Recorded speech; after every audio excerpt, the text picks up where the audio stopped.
Okey, untuk projek kali ni motor ni nak turun fork nak turun fork. Skru ni kau tak payah buka. Elengki ni kena buka. Elengki yang belah dekat crown tu kena buka. Skru kepala kiri kanan buka. Lepas tu skru yang bawah ni saiz 14 kalau tak silap. Tu pun kena buka baru fork boleh turun.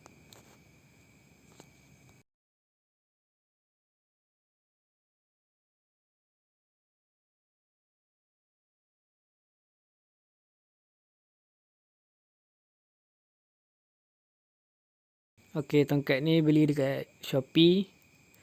Tongkat lokal tapi dah potong bagi pendek sikit. Sebab tu nak turun fork.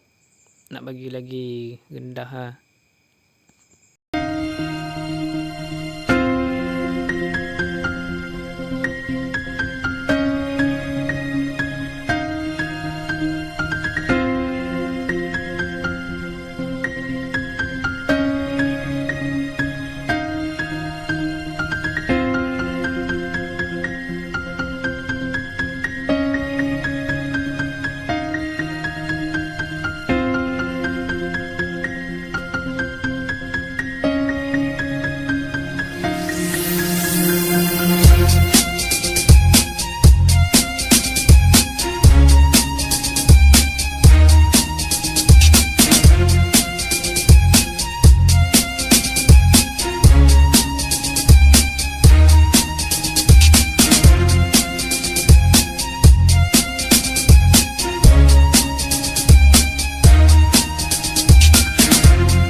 Okay, jom kita try langgar bonggol. Sangkut tak?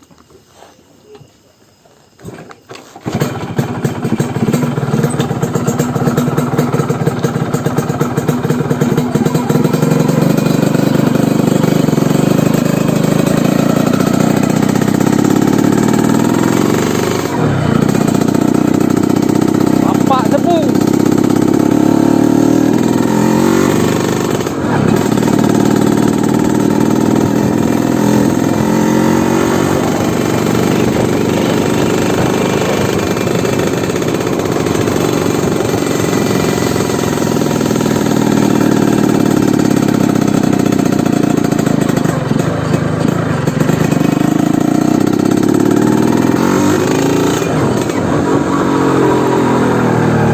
Try langgar bonggol. Sangkut tak?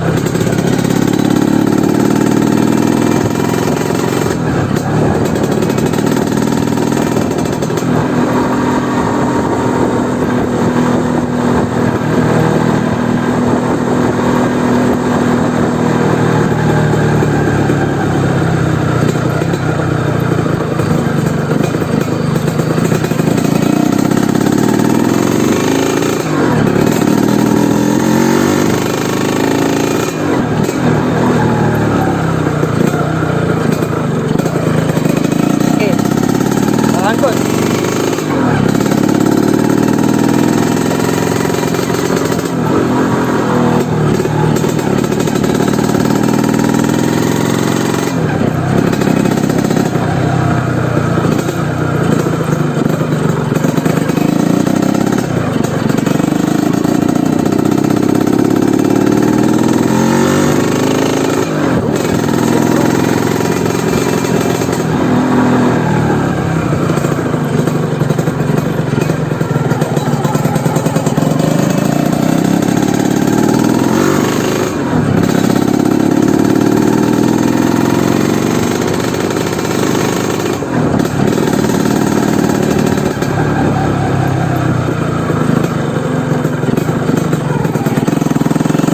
Kalau sangkut kena tambah minyak lah.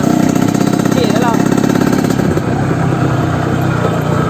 Kalau rendah ni lagi apa orang kata, lagi stabil lah.